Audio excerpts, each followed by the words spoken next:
মেডিকেলে ভর্তি পরীক্ষায় উত্তীর্ণ হয়ে খুলনা মেডিকেল কলেজে ভর্তির সুযোগ পেয়েছেন ইমন গাজী। তবে ভর্তির টাকা জোগাড় ও পরবর্তী পড়াশোনা চালিয়ে যাওয়ার খরচ নিয়ে অনিশ্চয়তায় পড়েছেন তিনি। পরিবারের দৈন্যদশা আর অভাব অনটনের সংসারে ছেলে আনন্দের সংবাদ নিয়ে এলেও বাবা মার কপালে পড়েছে চিন্তার ভাঁজ। আমার স্বামী দিনমজুরে কাজ করে, এই সকালে 6টায় যায় আর সন্ধ্যা 6টায় আসে আর কান্না করে। আমি কিভাবে ছেলে মেয়েদেরকে লেখাপড়া শিখাবো? কোথায় থেকে খাওয়াবো? কোথায় থেকে কি করব?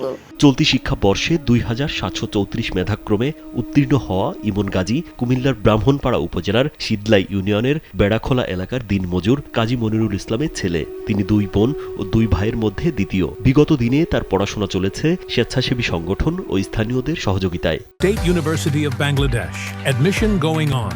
Please confirm your seat for spring 2025. আমরা দেখছি যে মনে করেন যে যতটুকু লেখাপড়া করছে অতি কষ্টে লেখাপড়া করছে। ওর বাবার নিজের যে ভিটাটা ছিল সেই ভিটাটা উনি বিক্রি করে দিতে হয়েছে ওদের অভাবের কারণে। State University of Bangladesh. Admission going on. Please confirm your seat for spring 2025.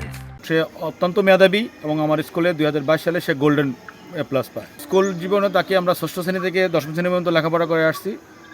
অত্যন্ত মেধাবী এবং বিনয়ী। পাশাপাশি বাড়ি থাকার কারণে তার আর্থিক অবস্থা আমরা জানি। যতটুকু সম্ভব আমার স্কুল থেকে তাকে আমরা সহায়তা করেছি। আমরা একটু সহযোগিতা চাই, সরকারিভাবে সহযোগিতা চাই, প্রশাসনভাবে সহযোগিতা চাই, এই আমার ভাবনা। এই এলাকার যারা বিত্তবান আছে তাদেরকেও আহ্বান জানাবো যে তার পাশে থাকি, আমরাও আছি, আপনারা থাকেন। আর আপনারা মিডিয়ার যারা আছেন আপনাদের প্রতি আমার একটা থাকবে, আপনারা সহযোগিতা করবেন। ইমন গাজী জানান, হতদরিদ্র দিনমজুর বাবার সন্তান হয়ে কষ্ট করেই এ পর্যন্ত পড়াশোনা করেছেন। মেডিকেলের ভর্তি পরীক্ষায় উত্তীর্ণ হয়ে খুশি হলেও ভর্তির অনিশ্চয়তায় ভুগছেন। তবে মেডিকেল কলেজে ভর্তি হয়ে যদি ডাক্তার হতে পারেন তাহলে অসহায় ও হতদরিদ্র মানুষের পাশে দাঁড়াবেন। তাই সেই স্বপ্ন পূরণ করতে সবার সহযোগিতা ও দোয়া চান তিনি। দৃঢ় সংকল্প থাকলে, ইচ্ছা থাকলে যা সম্ভব আর কি, এগুলো কোনো আমাকে বাধা দিতে পারে নাই। আমি নিজের পথে চালিয়ে যেতাম পড়াশোনা। এখনো টাকা জোগাড় হয়নি, টাকা নিয়ে অনেক টেনশন আছে। ভর্তি যারা একটু পয়সা আছে বা যারা একটু সহজে মানুষ আছে তারা যেন আমার পাশে একটু দাঁড়ায়। ইমনের মা মাসুদা বেগম জানান, জায়গা জমি না থাকায় তার বাবার ভিটায় একটি ভাঙাচোরা একচালা টিনের ঘরে স্বামী সন্তান নিয়ে কোনো রকমে বসবাস করছেন। দিন এনে দিন খাওয়া সংসারে নেই কোনো সঞ্চয়। এতদিন মানুষের কাছ থেকে সাহায্য সহযোগিতা নিয়ে ছেলে মেয়েদের পড়াশোনা করিয়েছেন। এখন ছেলে মেডিকেলে চান্স পাওয়ায় খুশির পাশাপাশি মেডিকেলে পড়ানোর খরচ নিয়ে দুশ্চিন্তায় তিনি। আপনারা আমার দিকে একটু লক্ষ্য করেন, আমি কিভাবে ছেলেটাকে মানুষ হিসাবে গড়ে তুলব।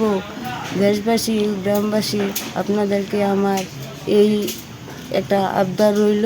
শীদলাই ইউনিয়ন পরিষদের চেয়ারম্যান মোহাম্মদ সাইফুল ইসলাম আতাউল আকবর জানান, ইমনের মেডিকেলে ভর্তি ও পড়াশোনার বিষয়ে শীদলাই ইউনিয়ন পরিষদের পক্ষ থেকে ও ব্যক্তিগতভাবে তাকে সহযোগিতা করা হবে। আমার ব্যক্তিগত এবং আমার পরিষদ থেকে তাকে সর্বোচ্চ সহযোগিতা করার চেষ্টা ইনশাআল্লাহ করব এবং তার ভবিষ্যৎ আমরা সফলতা কামনা করছি। আর ইমনের মেডিকেলে ভর্তি ও অন্যান্য বিষয়ে উপজেলা প্রশাসন থেকে সার্বিক সহযোগিতার আশ্বাস দিয়েছেন উপজেলা নির্বাহী কর্মকর্তা মাহমুদা জাহান। আমি ইমন গাজীকে আন্তরিক অভিনন্দন ও শুভেচ্ছা জানাচ্ছি। ওর মেডিকেলে চান্স পাওয়ার কথা শুনে আমি অত্যন্ত আনন্দিত।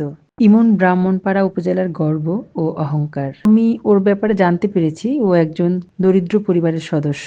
ওর মেডিকেলে ভর্তি সহ আনুষঙ্গিক বিষয়ে উপজেলা প্রশাসন ব্রাহ্মণপাড়া পাশে থাকবে। ইমন গাজী উপজেলার পুকমারা সিদ্দিকুর রহমান অ্যান্ড হাকিম উচ্চ বিদ্যালয় থেকে এসএসসি পরীক্ষায় গোল্ডেন এ প্লাস ও বুড়িচং উপজেলার পারুয়ারা আব্দুল মতিন খসরু কলেজ থেকে এইচএসসি পরীক্ষায়ও গোল্ডেন এ প্লাস পেয়ে উত্তীর্ণ হন। রাজীব বিশ্বাস, কালবেলা।